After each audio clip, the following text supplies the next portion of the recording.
अगर मैं आपसे कहूं कि भारत एक ऐसी टेक्नोलॉजी बना रहा है जो मिसाइल लॉन्च को दिन के उजाले में भी पकड़ सकती है और दुश्मन को उसका पता नहीं चलेगा, और ये टेक्नोलॉजी दुनिया में बहुत कम देशों के पास है, तो आपको कैसा लगेगा?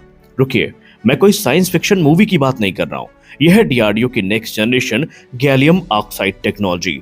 नमस्कार दोस्तों, आज के इस वीडियो में हम बात करने वाले हैं एक ऐसी टेक्नोलॉजी के बारे में जो फ्यूचर में इंडिया के रेडार और इलेक्ट्रॉनिक वॉरफेयर को पूरी तरीके से बदलने वाली है, और दुनिया इसके लिए तैयार नहीं है। अभी तक दुनिया गैलियम नाइट्राइड टेक्नोलॉजी पर काम कर रही थी, लेकिन डीआरडीओ उससे बहुत आगे निकल चुका है। डीआरडीओ काम कर रहा है गैलियम ऑक्साइड टेक्नोलॉजी पर, लेकिन सवाल ये है कि गैलियम ऑक्साइड इतना पावरफुल क्यों है? आइए समझते हैं। देखिए, गैलियम ऑक्साइड एक ultra wide band gap semiconductor है, जिसका मतलब ये है कि ये ज्यादा वोल्टेज को हैंडल करेगा, ज्यादा पावर जनरेट करेगा, और सिस्टम बनेंगे छोटे लेकिन ज्यादा डेंजरस। और अब मैं आपको जो बताने वाला हूँ वो इस टेक्नोलॉजी का सबसे खतरनाक यूज होने वाला है।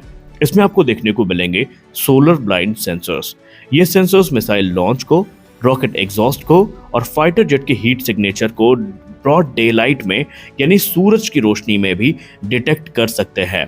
यानी दुश्मन चाहे जितना छिपने की कोशिश करे, ये टेक्नोलॉजी उसको पकड़ लेगी। और अब सोचिए, अगर इस टेक्नोलॉजी को भारत के रेडार में लगा दिया जाए तो क्या होगा? जी हाँ, फ्यूचर में जो रेडार बनेंगे वो इसी टेक्नोलॉजी से बनेंगे, जो होंगे ज्यादा पावरफुल, ज्यादा लॉन्ग रेंज डिटेक्शन वाले और साइज में छोटे। यानी भारतीय वायुसेना के हर फाइटर जेट को इस एडवांस रेडार से इक्विप किया जा सकता है। वही इस टेक्नोलॉजी का इस्तेमाल भारत के इलेक्ट्रॉनिक वॉरफेयर सिस्टम में भी होगा, जो ज्यादा स्ट्रॉन्ग जैमिंग को होस्ट करेंगे। छोटे ड्रोन्स में भी इनका जो इंस्टॉलेशन है ये पॉसिबल हो पाएगा। यानी बैटलफील्ड में पूरा का पूरा गेम ये टेक्नोलॉजी बदल सकती है।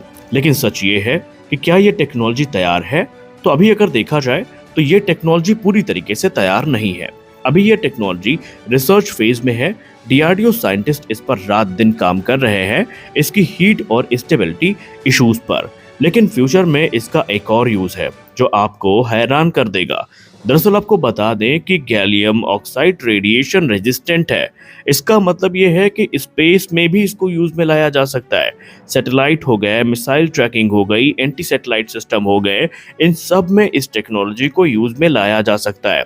यानी फ्यूचर वॉरफेयर सिर्फ जमीन से नहीं बल्कि स्पेस से भी होगा, और उसकी तैयारी को ऑलरेडी शुरू किया जा चुका है।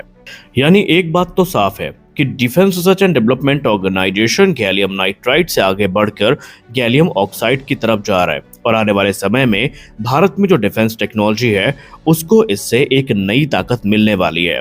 अब आपके मन में एक प्रश्न आना चाहिए जो आपको पूछना भी चाहिए कि ये हमें किस विमान में देखने को मिलेगा? क्या ये टेक्नोलॉजी हमें advance medium combat aircraft mark 2 में देखने को मिलने वाली है? क्या ये टेक्नोलॉजी हमें तेजस मार्क 2 में देखने को मिलने वाली है? या क्या ये टेक्नोलॉजी हमें भारत के 6th जनरेशन फाइटर एयरक्राफ्ट में देखने को मिलने वाली है? देखिए, अभी यहाँ पर इस टेक्नोलॉजी पर काम चल रहा है, जिसका सीधा मतलब ये है कि एडवांस मीडियम कॉम्बैट एयरक्राफ्ट नहीं, लेकिन भारत का जो 6th जनरेशन फाइटर एयरक्राफ्ट है उसमें ये टेक्नोलॉजी देखने को मिल सकती है। और आप अच्छे से जानते हैं कि अगर एक बार टेक्नोलॉजी विकसित हो गई तो फिर उसके जो लेटेस्ट इटरेशन है वो हमारे दूसरे जो कॉम्बैट एयरक्राफ्ट है उनमें भी देखने को मिलेंगे, फिर चाहे वो तेजस मार्क 2 हो, चाहे वो एम का हो, लेकिन ये चीजें भविष्य की हैं। यानी इतना तो है कि ये टेक्नोलॉजी बहुत प्रॉमिसिंग है।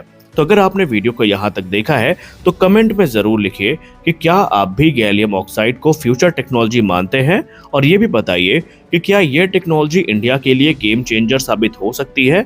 अब अगर आप यहाँ तक वीडियो को देख ही रहे हैं तो वीडियो को लाइक करना मत भूलिएगा, और ऐसी रेगुलर डिफेंस अपडेट्स के लिए चैनल को सब्सक्राइब भी जरूर कीजिए। मिलते हैं अगले वीडियो में, तब तक के लिए जय हिंद।